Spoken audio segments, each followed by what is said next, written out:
পবিত্র কোরআনে তাদের সেই যুগের বেশ কিছু বৈশিষ্ট্য আমরা পাই। মোটামুটি প্রায় 8 থেকে 10টি বৈশিষ্ট্য পাওয়া যায় কোরআনে, যারা ওই যুগের লোক ছিল তাদের সেই বৈশিষ্ট্য ছিল। তার মধ্যে প্রথম যে বৈশিষ্ট্য ছিল তাদের, সেটা হলো তারা আখিরাত বা মৃত্যু বলে পরকাল আছে এটাকে তারা বিশ্বাস করত না। পিছনে ওঠা বসা বন্ধ করতে হবে। স্বেচ্ছায় বসেন, এক ধাপে আমাদের দিকে তাকান, আমরা কোনো না কোনোভাবে আপনাদের উপকার করবই করব ইনশাআল্লাহ। জাহেলি যুগ বলতে আমরা সেই যুগের বৈশিষ্ট্যের কথা বলছি। তার প্রথম নাম্বার গুণাবলী তাদের ছিল, তারা মৃত্যুর পরবর্তী যে একটা জীবন মানুষের আছে, এই দুনিয়ার পরে তাদের যে আরো অনন্তকাল হিসাব দিতে হবে এটা তারা বিশ্বাস করত না। যদিও সেই যুগে কিছু একাগ্র লোক ছিল হানিফ সম্প্রদায়, তাদের মধ্যে অনেক কবি সাহিত্যিক ছিলেন যারা কবরে যেতে হবে এটা বিশ্বাস করত। কর্মের হিসাব দিতে হবে কিছু কিছু মানুষ আকারে ইঙ্গিতে তাদের কবিতায় প্রকাশ করেছে। তার মধ্যে অন্যতম একজন ব্যক্তি ছিল কুস ইবনে সাঈদা। নাম কি? কুস ইবনে সাঈদা। তিনি তার কবিতা এবং বক্তৃতার মাঝে বিভিন্ন জায়গায় পরকাল, মৃত্যু এগুলোকে নিয়ে একটু কথা বলেছেন। সম্মানিত সাথী এবং বন্ধুগণ, তো আখিরাতে তারা অবিশ্বাস করত। তারা মনে করত না মৃত্যু পরবর্তী একটা জীবন আছে, যে জীবনের শুরু আছে তার শেষ নাই, অনেক দীর্ঘ পথ, এটা তারাকে অস্বীকার করত। যেমনটা আল্লাহ সুবহানাহু ওয়া তাআলা পবিত্র কোরআনের সূরা আল জাসিয়ার 24 নম্বর আয়াতে বলেছেন, ওয়াকালু মা হিয়া ইল্লা হায়াতুনাদ দুনিয়া নামুতু ওয়া নাহিয়া। পার্থিব জীবনই তো আমাদের জীবন, আমাদের মরণ, আমাদের বাঁচি যাই করি এই জীবনই আমাদের শেষ।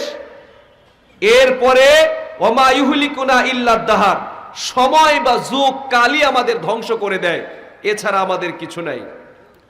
যদিও আল্লাহ রাব্বুল আলামিন বলেন, কাইফা তাকফুরুনা বিল্লাহি ওয়া কুনতুম আমওয়াতান ফাআহইয়াকুম সুম্মা ইউমীতুকুম সুম্মা ইউহয়ীকুম সুম্মা ইলাইহি তুরজাউন।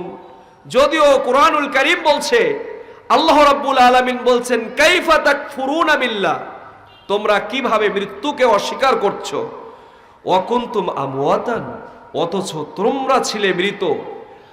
সেখান থেকে আল্লাহ রাব্বুল আলামিন তোমাদেরকে জীবন দান করেছেন, আবার তোমাদেরকে মৃত্যু দান করবেন। সুম্মা ইলাইহি তুরজাউন, অতঃপর আল্লাহর দিকেই তোমাদেরকে ফিরে যেতে হবে। তাহলে বোঝা গেল মানুষের অস্তিত্ব আল্লাহ রাব্বুল আলামিন যাকে দিয়েই পৃথিবীতে পাঠিয়েছেন, যে জীবনের স্বাদ পেয়েছে তাকে মৃত্যুর স্বাদ পেতেই হবে। যেমনটা আল্লাহ রাব্বুল আলামিন পবিত্র কোরআনের 29 নম্বর পারার 1 নম্বর সূরা আল মুলকের 2 নম্বর আয়াতে বলছেন, আল্লাযী খলাকাল মাউতা ওয়াল হায়াতা লিয়াবলুয়াকুম আইয়ুকুম আহসানু আমালা। তিনি সেই সত্তা যিনি তোমাদের জন্য সৃষ্টি করেছেন জীবন এবং মরণ। লিয়াবলুয়াকুম, যাতে করে তিনি তোমাদের পরীক্ষা করতে পারেন। আইয়ুকুম আহসানু আমালা, আমলের দিক থেকে আল্লাহর কাছে সবচেয়ে প্রিয় উত্তম ব্যক্তি কে হতে পারে।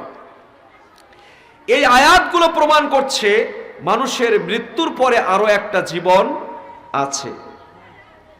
এছাড়া মানুষের অস্তিত্ব ছিল না, আল্লাহ জান দান করেছেন, জীবন দান করেছেন আমাদের কোনো অস্তিত্ব ছাড়ার থেকে।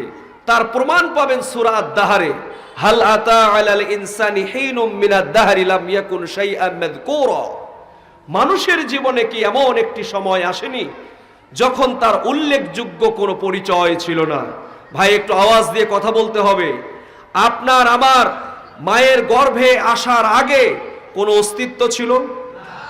যারা তোমরা বায়োলজি পড়েছো, যারা জীববিজ্ঞান পড়েছো, তোমরা জানো ছেলেদের শুক্রাণু আর মেয়েদের ডিম্বাণু, যেটাকে আমরা বলি স্পারমোটোজোম এবং ওভাম, এই দুইয়ের সমন্বয়ে আল্লাহ রাব্বুল আলামিন মায়ের রেহেম বা জরায়ুর মধ্যে একটি বিশেষ প্রক্রিয়ায় আপনাকে আমাকে তিল তিল করে বড় করেছেন। সুতরাং যারা পরকালকে অস্বীকার করবে, মৃত্যুর পরের জীবনকে যারা অস্বীকার করবে, তাদের আকীদা বিশ্বাস জাহেলিয়াতের লোকদের বিশ্বাসের মধ্যে কি কোনো পার্থক্য আছে? তাহলে আমরা আমাদের বিশ্বাসে যদি কেউ মৃত্যুর পরবর্তী জীবনকে অস্বীকার করি, অথবা দুনিয়ার জীবনকেই যদি ভোগ বিলাসের সবকিছুর মাধ্যম মনে করি, তাহলে ওই জাহেলি যুগের লোকদের আচরণ আর আপনার আমার বিশ্বাস আকীদায় কি কোনো পার্থক্য আছে? কোনোই পার্থক্য নাই। ভাইয়েরা আমার, তারা যেমন অস্বীকার করেছে পরকালকে, তারা যেমন মৃত্যুর পরবর্তী জীবনকে অস্বীকার করেছে, আমাদের মধ্যেও একটা দল আছে, তারা বলে খাও আর আড্ডা মারো, দুনিয়াটা মস্ত বড়। আছে না নাই? একদল গান গায়ার কয়, আগে করো রে মন আখেরের কাজ, ধ্যান যোগে হয় দিলের নামাজ, পাঞ্জে গানা নামাজ পড়া লাগবে না। আছে না নাই? এরা বলে নামাজ কার জন্য পড়বো, রোজা কার জন্য রাখবো, পুরা পৃথিবীতে শয়তান প্রস্রাব করে দিয়েছে, এখানে পবিত্র কোনো জায়গা পাওয়া যায় না যে সেজদা করব। তাহলে এই মানুষদের বিশ্বাস আর ওই জামানার জাহেলি যুগের লোকদের বিশ্বাসের ভিতরে দেয়ার ইজ নো ডিফারেন্স।